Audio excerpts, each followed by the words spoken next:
ইসলামী বিশ্ববিদ্যালয়ে উপাচার্য নিয়োগের দাবিতে কুষ্টিয়া খুলনা মহাসড়ক অবরোধ করেছেন বৈষম্য বিরোধী ছাত্র আন্দোলনের শিক্ষার্থীরা। এর আগে বিশ্ববিদ্যালয়ের বটতলা থেকে বিক্ষোভ মিছিল বের হয়ে ক্যাম্পাসে বিভিন্ন সড়ক ঘুরে প্রধান ফটকে যান তারা।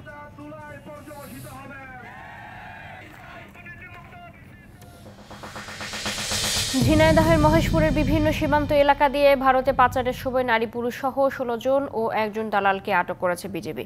গেল রাত থেকে সকাল পর্যন্ত অভিযান চালিয়ে তাদের আটক করা হয়। আটককৃতদের মধ্যে ৩ রোহিঙ্গা, ১৩ বাংলাদেশি নাগরিক ও একজন দালাল রয়েছেন।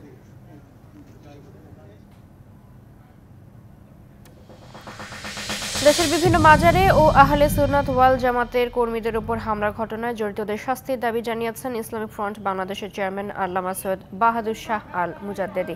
সকালে চাঁদপুরের বাস স্ট্যান্ডে শান্তি ও সম্প্রীতি সমাবেশে তিনি এই দাবি জানান। খুলনা মহানগরীর পরিবেশের ভারসাম্য রক্ষায় ময়ূর নদীতে প্রয়োজনীয় পদক্ষেপ নেওয়ার দাবিতে মার্চ টু ময়ূর রিভার কর্মসূচি পালিত হয়েছে। সকালে নগরীর গল্লামারি লায়ন্স স্কুলের সামনে থেকে এই কর্মসূচি শুরু হয়ে ময়ূর নদীর তীরে গিয়ে শেষ হয়। টানা ৬ দিন বন্ধ থাকার পর আজ থেকে আমদানি রপ্তানি কার্যক্রম চালু হয়েছে চাঁপাইনবাবগঞ্জ সোনা মসজিদ স্থলবন্দরে। সকাল থেকে ভারতের মহদীপুর স্থলবন্দর থেকে সোনা মসজিদ স্থলবন্দরে পণ্যবাহী ট্রাক প্রবেশ করতে শুরু করেছে।